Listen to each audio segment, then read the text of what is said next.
പൈസ മുഴുവൻ അടയ്ക്കാൻ ഞാൻ എവിടെ നടക്കാൻ, ഞാൻ പണിക്ക് പോലും പോകുന്നില്ല. ആ പെണ്ണ് കൊണ്ടുവന്നിട്ട് ഞാൻ നാളെ കഞ്ഞിവെള്ളം കുടിക്കുന്നത്.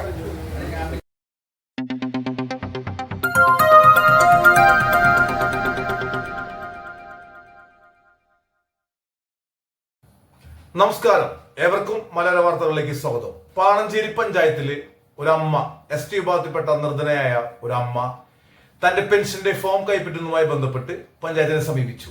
എന്നാൽ ഹരിതകർമ്മസേനയുടെ കുടിശ്ശിക നിലനിൽക്കുന്നതിനാൽ ഫോം നൽകാൻ തയ്യാറായില്ല. ആ അമ്മ നമ്മോടൊപ്പം ചേരുന്നു. പെൻഷൻ എഴുതാൻ വന്നു കഴിഞ്ഞപ്പോൾ ഹരിതകർമ്മസേനയുടെ പൈസ അടച്ചില്ലെങ്കിൽ പെൻഷൻ കൊടുക്കില്ലെന്നു. ഹരിതകർമ്മസേനയ്ക്ക് പൈസ അടയ്ക്കണമെങ്കിൽ ഇവറ്റുകളാണെങ്കിൽ അവിടെ വീട്ടിൽ ആര് തള്ളയും മോളും കൂടെ തന്നെ താമസിക്കണം. അയാൾ മരിച്ചും പോയി, പൈസ ഇല്ല ഇവറ്റുകളിൽ. ഇവർ കാലങ്ങളായിട്ട് ഇത് അടച്ചോണ്ടിരിക്കും. ഇവർ വീട്ടിലേക്ക് ചെല്ലണ്ടേ പൈസ അടയ്ക്കണമെങ്കിൽ? ഇവിടെ ഇരിക്കുക 2-3 പേര് ഓഫീസിൽ ബില്ല് എഴുതാൻ, ഇവിടെ വരുന്നവർക്ക് പെൻഷൻ എഴുതുന്നവരുടെ ബില്ല് എഴുതാനായിട്ട് ഇവിടെ ഇരിക്കുക, രസീത് എഴുതാൻ. വീട്ടിൽ പോകണില്ല ഇവര്.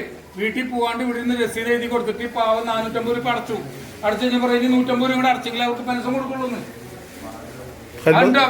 ഹരിതകർമ്മസേനയാണോ പെൻഷൻ അല്ല, ഇവിടെ ഹരിതകർമ്മസേന ഇവിടെ ഭരണം ഏൽപ്പിച്ചേക്കല്ല ഇവിടുത്തെ പ്രസിഡന്റ്. അവരല്ല ഇപ്പൊ പഞ്ചായത്ത് ഭരിക്കണത്. ഒരു വീടുകളിൽ കയറി ചെല്ലാൻ പറ്റില്ല. വീട്ടുകാരെ ധിക്കാരപരമായിട്ട് ഇപ്പൊ ഞാൻ കമ്മിറ്റിയിൽ ഇപ്പൊ ഞങ്ങൾ അവതരിപ്പിക്കുന്നത് തോന്നിയാസം കാണിക്കാതെ പഞ്ചായത്ത് കാണിക്കുന്നത്. ഈ പാവങ്ങളൊക്കെ എന്തോരം കളിപ്പിക്കവരെ ഉണ്ടായ കാര്യം അപേക്ഷ സ്വീകരിക്കുന്നില്ല അവര്. ഇതിന്റെ പൈസ മുഴുവൻ അടയ്ക്കാൻ ഞാൻ എവിടെ നടക്കാൻ, ഞാൻ പണിക്ക് പോലും പോകുന്നില്ല. ആ പെണ്ണ് കൊണ്ടുവന്നിട്ട് ഞാൻ നാളെ കഞ്ഞിവെള്ളം കുടിക്കുന്നത്. അവിടുത്തെ പേർക്ക് അപേക്ഷ കൊടുക്കാനോ വന്നു.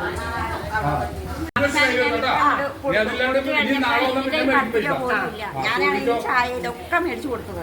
എനിക്ക് വിഷമമായിട്ട് അതിന്റെ കൂടെ നേരം വെളുക്കോളം ഈ സമയം വരെ ഞാൻ നടക്കുമായിരുന്നു. അത്രയും എനിക്ക് പറയാനുള്ളത്. പൈസ അടച്ചാലോ തരലെന്ന് പറഞ്ഞു. മൊത്തം അടച്ചെങ്കിൽ മാത്രമേ സ്വീകരിക്കുള്ളൂ. ഫ്രണ്ട് ഓഫീസിൽ ചെന്നപ്പോ പറയാൻ അത്രേ ഉള്ളൂ. കാരണം അത്ര ബുദ്ധിമുട്ടില്ല. അതിന് കുടിക്കാൻ വെള്ളം